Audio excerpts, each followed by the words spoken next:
Welcome to week 2 of the Charlotte High School Football Report, powered by Ortho Carolina. I'm Tripp Roakes. I'm here with my partner Tim Winters, and we're going to review this past week, take a look forward at next week, and just simply talk high school football today. Tim, I know you had your eyes on a big one this past weekend.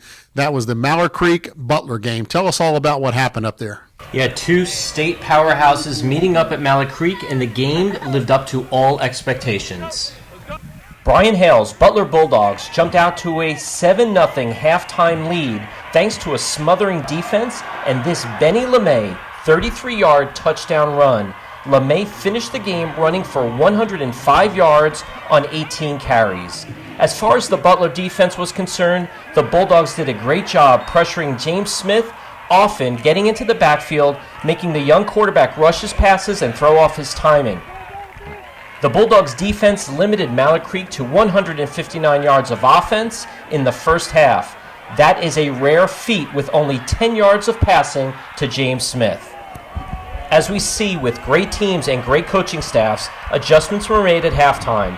One of those adjustments was to call on this guy's number a lot. Number 17, running back Chauncey Bowman, the senior, went on a tear for 2 touchdowns, a 53-yard touchdown that put Mallard Creek up 14-7, and a 47-yard TD in the second half. The senior running back gained 241 yards on 28 carries, a big night for Bowman. And Mallard Creek goes on to defeat their rival, the Butler Bulldogs, 24-10.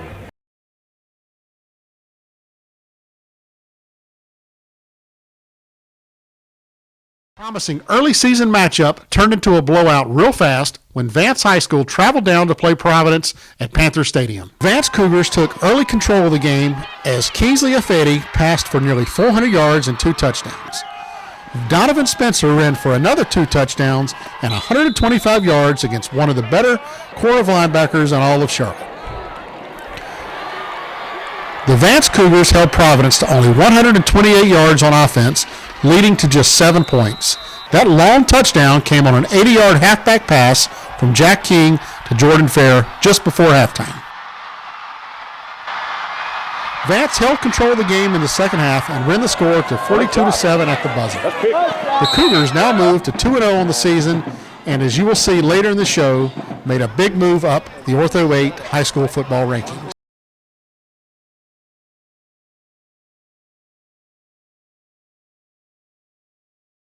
Tim, as we talk about every week here on the High School Football Report, powered by Ortho Carolina, a lot of really good football teams down in Union County.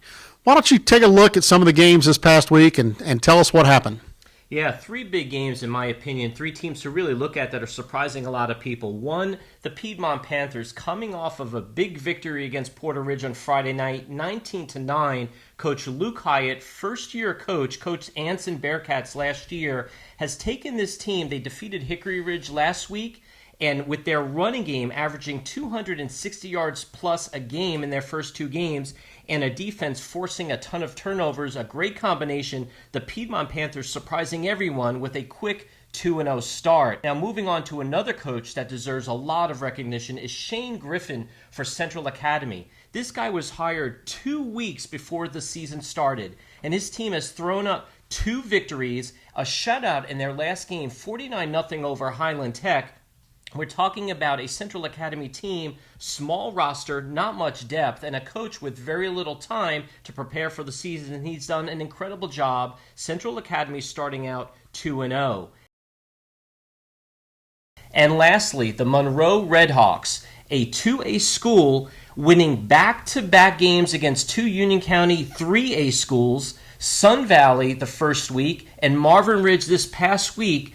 A big game for them, a 36-14 victory. The Redhawks gained 480 yards of offense against the Marvin Ridge defense, and Johnny Sal has his Redhawks cranking on all cylinders going into week 3 of the high school football season. Heading to the north side of town, we find Huff High School off to a 2-0 start following a big win over Solid Mooresville team 14-10. Faced with a couple of big personnel losses to other schools, Huff High School has played tough football and gotten back to basics en route to their 2 wins. Rashad Williams carried the load here for Huff, churning up close to 100 yards on the ground and the final touchdown of the game. The Huff defense held strong in the second half and fought back every Mooresville charge. Huff Junior quarterback Jackson Gibbs' steady arm and leadership played a key role for the Huskies. Leading the way for Mooresville was Donnell Jetton, who ran for 180 yards and 1 touchdown. Tim, as we're going to see with every week here early in the season, we're going to have a lot of change in our Ortho 8. I know this week is no different. Why don't you run through the Ortho 8, tell us who we think are the top 8 teams in the greater Charlotte area. Absolutely. Coming in at number 8, a very impressive Charlotte Christian team, a defense that has given up only 8 points this season against 2 quality opponents, one against Charlotte Catholic and on the road in South Carolina against Myrtle Beach, only giving up 3 points. They come in at number 8. Number 7, undefeated 2-0, the South Meck Sabres. Number 6, the Huff Huskies. Number 5, the Weddington Warriors, starting off their season at 2-0. The Butler Bulldogs, with that tough loss against Mallard Creek, they dropped to the number 4 slot with a 1-1 record. Number 3, Charlotte Catholic, coming off the bye week, 1-0. They finish up at number 3 for the week. Number 2, Aaron Brand's very impressive Vance Cougars, 2-0, right behind the number 1 slot, the Mallard Creek Mavericks, 2-0 under Coach Mike Palmieri for the 2nd consecutive week. Hard to believe we are headed straight into week 3 of the high school football season. Tim, I know we got a lot of big games you and I want to preview. Let's start with the WFNZ Rival Series game. That's going to be a big one between Marvin Ridge and Ardrey Kell. Yeah, absolutely. Aubrey Carter and the Marvin Ridge Mavericks looking to get off the snide. A big win this week against a school that is just a few miles away. Ardrey Kell would correct a lot of wrongs and really get the fans behind them for the rest of the way. So that game should be a terrific game. The Ardrey Kell Knights 1-1 against the Marvin Ridge Mavericks, 0-2 to start the season. A few miles down the road at Monroe Stadium, the host of the Gridiron Clash, the Cuthbertson Cavaliers will host Pinecrest. The Pinecrest Patriots, an offensive machine against Cuthbertson, equally in offensive power. Should be a great night of scoring. A lot of highlights for the fans out there at Monroe Stadium. That should be a great one. And then following that Saturday afternoon, the Weddington Warriors will host the Charlotte Christian Knights. Both teams coming into the game with top-notch defenses. That should be a great battle at Monroe Stadium, 4 o'clock on Saturday afternoon.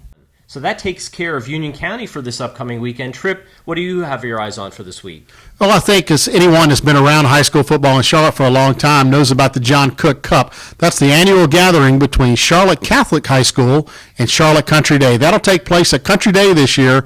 I know that'll be a big game. Generally, when those two teams get together, you throw the record book out the window and just see who comes up with a victory. Other big games I think we want to look at are Davidson Day and their coach, Chad Greer, coming down to play Providence Day. Adams Hastings, the new coach at Providence Day, got his first big win over the weekend. And then we also want to take a look at Huff High School, who's 2-0, playing Lake Norman. Big games all around Mecklenburg County this weekend. Well, that's going to wrap up our second edition of the Charlotte High School Football Report, powered by Ortho Carolina. Want to issue a challenge from Tim and I to all our high school football fans. Get out there and watch a game or two this weekend. You can set your schedule to get in 2 or 3 or 4 games with everything that's going on down in Union County. Get out there and support your high school football team and have a great time.